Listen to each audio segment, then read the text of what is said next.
Marcellus Wiley is a former NFL player who played defensive end for 10 seasons. He is a Columbia graduate, husband, father, author, and sports broadcaster. You may know him as the outspoken host of the show Speak for Yourself on Fox Sports 1. We discuss how, at a very young age, he decided that he was going to be the person to take his family out the hood and what the transition was like from NFL player to broadcaster.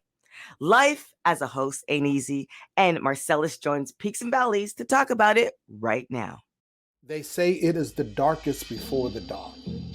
But what do you do before the dawn comes when all you have is candles and night lights guiding your path until morning, until your sight is restored and you can see your way out, your way through, your way to the other side? You push with all your might until the day breaks and your victory comes.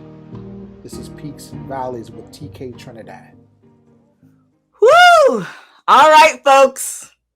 We have the man, the myth, the legend, the author, the retired NFL player, the track athlete, the retired track athlete, the husband, the father. You know him for Speak for Yourself, the ultimate host, Mr. Marcellus Wiley. What's up? Oh, TK in the house. What's up, track star? How's it going? Man, I'm just trying to, I'm going to try because my one sentence I always say is like, I'm just trying to be like you when I grow up. But apparently that's like a negative thing. So I'm trying to switch it around. So I am blessed and highly favored. That's going to be my new sentence. Yeah, people started to smell the little tinge of hate in there. Like, oh, it must be nice being you. Or, oh, how's your little business going? Or, I want to be like you when I grow up. So, you can't say nothing today. People always going to twist it. I know, and like I say it in just like I want to be like I legit not want to be exact like you, but let's get into it. So first off, let me just say, I always preface it because some people act like, oh, you guys know each other. It's like, yes, I've known Marcellus. We worked at the gym together, or we worked together at the gym. He didn't work at the gym, obviously. But it's so funny. What are we doing? I know, right? His second job. He has this amazing book that came out in 2018 called Never Shut Up: The Life, Opinions, and Unexpected Adventures of an NFL Outlier. And let me just tell you, I know I'm behind the game. It's 2021, but this book is absolutely amazing. It had me laughing. I'm not going to give it all away, but let me just say his grandmother had a gun. There's just some crazy stuff in there that I enjoyed it thoroughly. And for you guys who are not readers, just get it on the audiobook. I'm going to leave it there. I appreciate it. With the show, it's about peaks and valleys. So I know you have a lot of stories. And if you guys don't watch Marcellus, he is the ultimate storyteller. I know you have a lot of stories, but is there one story that you can think of where you're just like, man, it's just got real. I don't know if I'm supposed to be doing this or, I might have to, switch things up. Is there a story that, that you can talk about that and how you got out of it? Yeah. I mean, countless moments of adversity growing up where I grew up. I guess I could say it's well documented, at least it's on Google and Wikipedia. But in reality, man, I grew up in Compton, California. I was born and raised there to the age of 5. And then I stayed there every single weekend of my life, basically, because my grandmother was there. But my family, my mother, my father, my nuclear family, we moved to greener pastures from Compton to South Central LA, right off Slauson. So I grew up in the snowfall days, like before Franklin and all them. And I got to see it raw and real. So I had so many adverse moments. I tell you, the worst part about growing up in the conditions I grew up in wasn't the gangs, wasn't the drugs, wasn't the poverty. It was the low ambition. I just saw too many people who had more talent. They had more juice than they were showing the world. I saw too many people that had jobs, not careers. I saw too many people who weren't living their dreams, but instead living on the edge. So obviously through osmosis, and through those being some of my peers or even role models, it started to wear on me as well. So I had a lot of adverse moments. But I guess one that sticks out is when I was in college and I was just feeling down on my luck. Like a lot of us, we can call it all types of things. You could call it depression. You could call it anxiety. You could call it having a bad day. Whatever makes you feel better. But whatever gets you out of that despair is what I would call it. So I was having a bad day. I noticed in life that there are so many moments of, let's call them fork in the road moment. So it's a fork in the road moment for me. And it's funny, full circle, you fast forward, I have a foundation called Project Transition, which is about those fork in the road moments and helping people mature into the full optimum selves of themselves.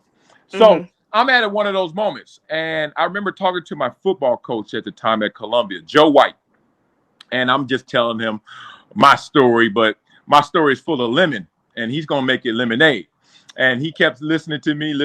And I swear, I gave him every receipt I had, but all I showed was the debits, not the credits. And in this moment, he looked at me and he was like, look, man, there's two things you could do in this moment. Two things you could always do in life.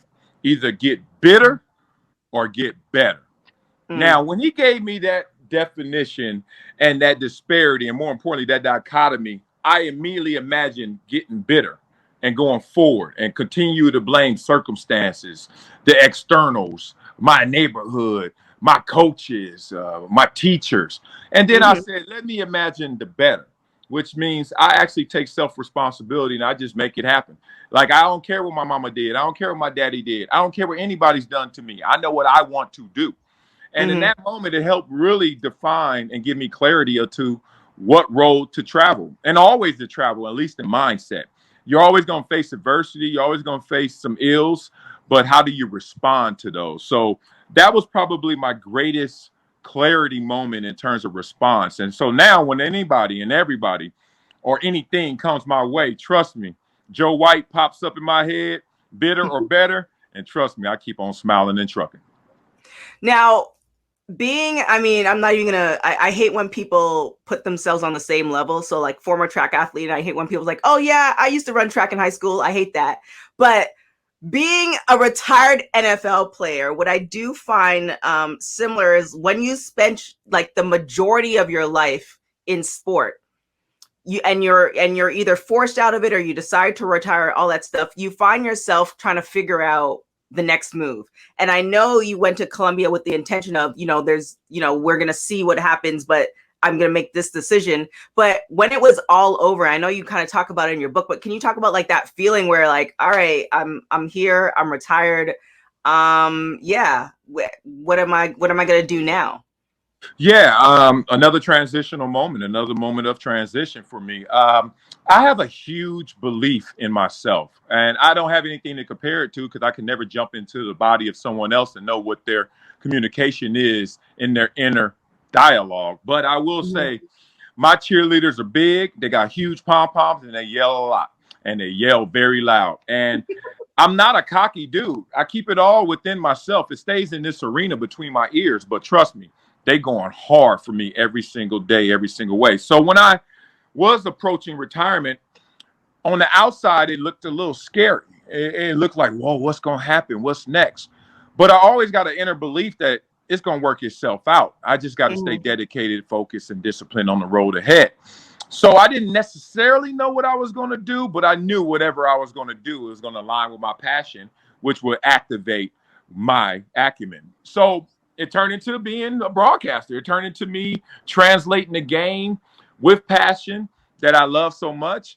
And to those who didn't have the opportunity, like you said, to play at the professional level, that was just really my mantra. So when things got scary on the outside, my teammates, all these fools, they kept yelling at me, why you leaving, dog? You know how much money you make?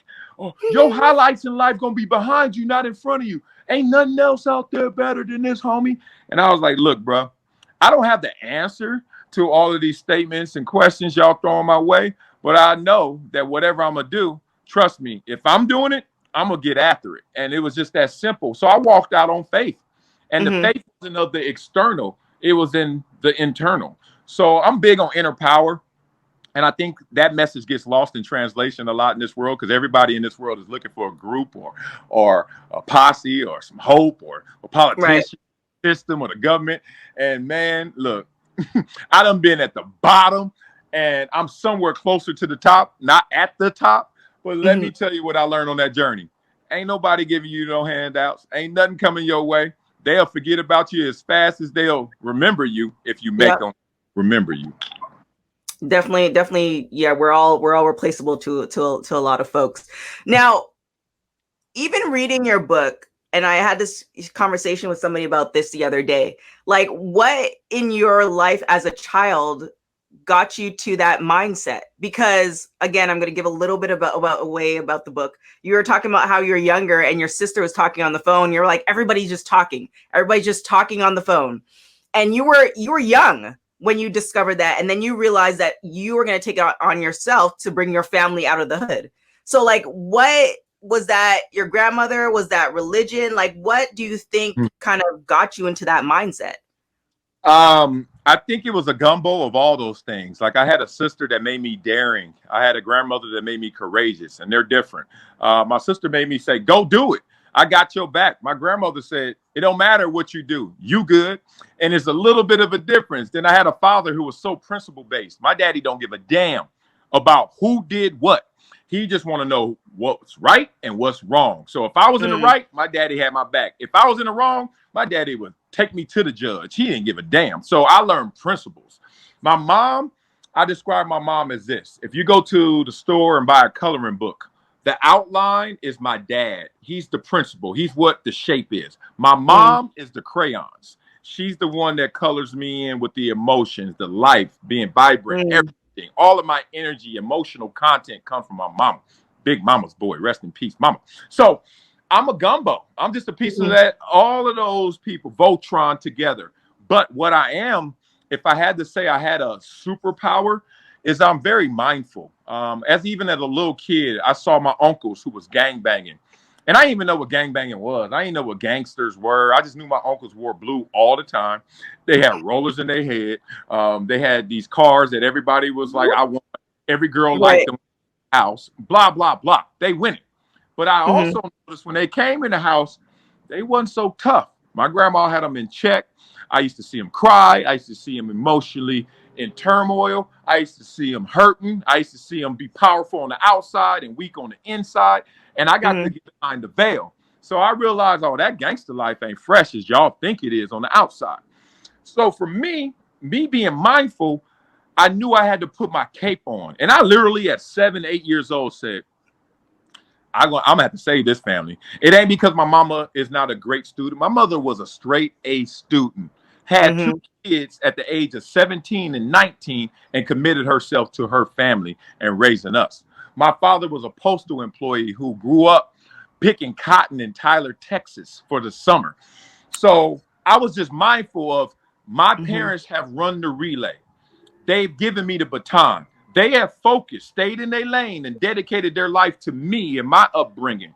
Now it's on me to take my few talents and make them manifest, make them materialize, and go to the next level. And what were my talents? I was smart, I was athletic, and I was nice.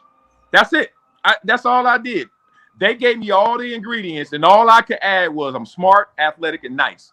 We start spinning that up, tasting it every single day, every single way until it finally tasted good enough.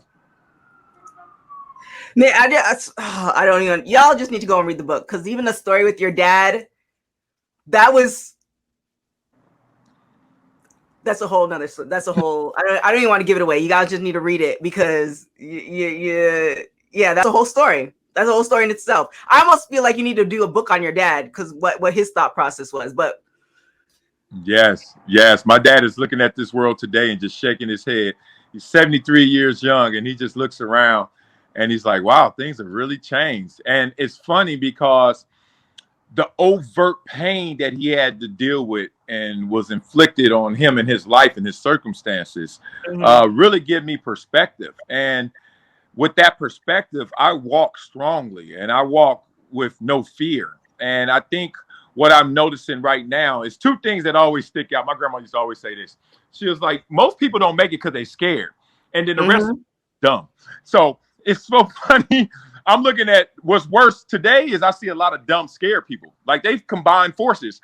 And I'm not here to say what success looks like to you. You are answering that. But to me, what success is simply is whatever you dream your life to be, you are in steadfast pursuit of making that a reality. And then one day it materializes. Just that simple. I wanted to be a school teacher. Everybody keep thinking I'm successful because I got money or I play ball and I'm on TV. Bro, I was gonna work at LA Unified if football didn't work out. And trust me, I dare somebody walk up to me at TGI Fridays talking about you ain't successful and I'm a school teacher. I would whoop. So the point is, define your own success and go chase it. I think you already answered my last question. My last question was, in one sentence, what would you say to somebody who's in their valley? In one sentence. It's gonna be a run-on sentence. I'm gonna get a B+. That's okay. Everybody does. Every time I say one sentence, everybody gives me a paragraph, so it's okay. Right. Semicolons. Nobody know how to properly. I'm gonna try. My favorite mantra, statement, adage is life is a competition between you and yourself. Mark Twain. And the reason why I love that one is because it helps you distill, it helps you crystallize what this world is. This world's a manifestation. And trust me, you can't lie to this world because this world ain't gonna do nothing but show you receipts. And you can say what you want to the homies. I've been there before when my friends didn't want to work out and I had two choices: either join them and not work out, or say, you know what, I'm still gonna get this work. So for me, it's always about improving me and not caring who's in front of me, who's behind me, and who's next to me. And that's a tough perspective for most people. But I'm just trying to tell you, if you want to get to where you want to go, you better understand it's all on you. And it's just that simple. Now, there's going to be adversity that slows you down. There are going to be circumstances that either fuel you or they're going to hinder you. But be greater than your greatest excuse. And when I was sitting there on my low moment, in my living room, looking at that popcorn ceiling, talking to my coach, and just reading them debit after debit in my life, I had a choice. And basically what he was telling me is simply be greater than your greatest excuse. So if people out there understand you competing against yourself and you could be greater than your greatest excuse, oh, you're going to get where you got to go. My good. I feel like you're just a walking book of these one-liners, like good one-liners, not those like one-offs, but these like motivational one-liners. Like, do you just have them you have a good memory? Do you just come up with them? Do you read them? Like what? Yeah. How did this happen? I mean, look, I call them Wallyisms because people kept coming up to me like, dog, you be dropping these one-liners like, Lil Wayne. So I was like, all right, so let me just call them Wallyisms. But really, it's just things that have motivated me. I create a lot of them myself just off of circumstance. I'll be mindful. I'll reflect. Soon something happened, and I was like, what just happened? And then I was like, yo, that's something poetic. That's something that is universal. That's something that can help others. So I just collect them in my mind. I put them to the pen and the paper in terms of calling them Wileyisms. But all things considered, it's just like we all doing the same thing. We just think it's different. For those who don't believe me, read your Bibles. Tower of Babel. People try to build their power up to God. God, no, knock that down. Y'all gonna look different. Y'all gonna sound different. Y'all gonna have different cultures and customs. But y'all gonna be sitting there stressing about the differences and not acknowledging the similarities. I'm just a person that realizes that we way more similar than we different. We're not divided. We're just different. And I'm encouraged to be like, I'm gonna tell you what I think. Now I know that comes with backlash and hate, and I'm gonna cancel them. Good luck canceling me, homie. It ain't happening. So I just be me. I hope you could be you. And if not, you're just gonna have to watch me be me. Yeah, that's exactly what I'm gonna just. This is just very short because we don't need to spend too much time on this, but it's kind of crazy because like when I read your book, I've been telling everybody about your book because I'm a sucker for a great story and just a motivational story. Obviously, the reason for the show, but the first thing I get from people is like, oh well, he thinks differently, and I'm just like, yeah, tell on yourself, people. Why not? Like I'm not part of the sheep. I remember reading the Bible and it said the gates to heaven are narrow and few come between. That basically means if you're going where everybody else going, you better turn around because they ain't going nowhere. The gates to heaven are narrow, few get between. So I already knew that. Alarms, like this is what happens when you got kids. You got alarms and stuff. Hey, put the bouncy water castle inside. That was literally that alarm. But in all seriousness, like I always knew that in a pyramid of success, in a pyramid of life, the Mm-hmm. most room is at the bottom. You know, to Mm. climb, as they say, to climb the ladder, you got to get through the crowd at the bottom rung. And so, look, I'm from the bottom, so you ain't gonna tell me no more about the bottom than I already experienced. Trust me, I grew up on welfare and food stamps and 3 checks a month. I know what it looks like. Mm-hmm. So I just came to an understanding that I'm not gonna blame everything else around me or anybody around me. I'm just gonna find it in me. And so when you express that type of power, especially if you do it before people can see the results, oh, they coming for your head. And I'm like, look, this is not being professed for you and your confirmation. This is Mm-hmm. for my manifestation. So I just laugh at people when they come at me because one, no one sits in front of me and really tries to come at me, because you can't do that, because then we're going to talk some real and I'm going to have you in tears talking about, I wish I was that strong in my mind. I'm not even that strong. It's just you being weak. It's just own your space. We all got our own fingerprints. We all got our own signatures. And if you ain't saying Mm-hmm. your own stuff, then you one of them sheep. Oh boy. So what does Marcellus Wiley do on a daily basis? Like, do you have like a motivation, a mantra? Is there something that you do on a daily basis to try to keep yourself like in line with this positive thought? Yeah. One, I'm a huge believer in reminders. As you just saw, it won't pop up for me, but I remind myself to appreciate what I have. And even when I didn't have anything, to appreciate that, because having something is having everything. So my mental construction is really simple. It's just dressed up well. I am wealthy because I have a wife that loves me up, down, sideways. I'm wealthy because I have 4 kids that just think I'm a superhero. Now, everything else is condiments and ways to make that look better, be better, etc. But a man's wealth, a woman's wealth really comes from your contributions to this world. And since Mm-hmm. we ain't going to be here forever, those contributions have to come through family. They have to come through friends. Legacy is really those people you influence and those people you're concerned with, that you can actually give them something that they can take and manifest for themselves. So I'm really rich because I remind myself that it don't matter if I had a bad take on LeBron, or I was wrong about the game tonight, or I didn't get a tackle, or all these trivial things. Like I'm I'm great because I'm around people who are great, and I'm around people who think I'm great, no matter what this world is trying to tell me. And this Mm-hmm. world is lying. So I'm just a big believer that when things get tough, and they always do, we get to that fork in the road. Are you going to go left and be bitter? Or are you going to go right and be better? So I remind myself in those moments, not about external achievement or the big contract or, man, you need to go out there and do this. I just remind myself, man, you're already equipped. You already got it in you. So the strength is in here. You just got to bring it out. There it is. Last question, simple ones. One, is there a second book coming out? And two, any more kids? Because I feel like I remember when you had, I mean, you have an older daughter. I remember when you had your son. I remember you had a daughter, and it's like, wait, you have an what? How did I miss? So, yeah, you any more kids on the way, and another book coming down the pipe? Another book for sure, a book of Wallyisms for sure, to universally motivate all.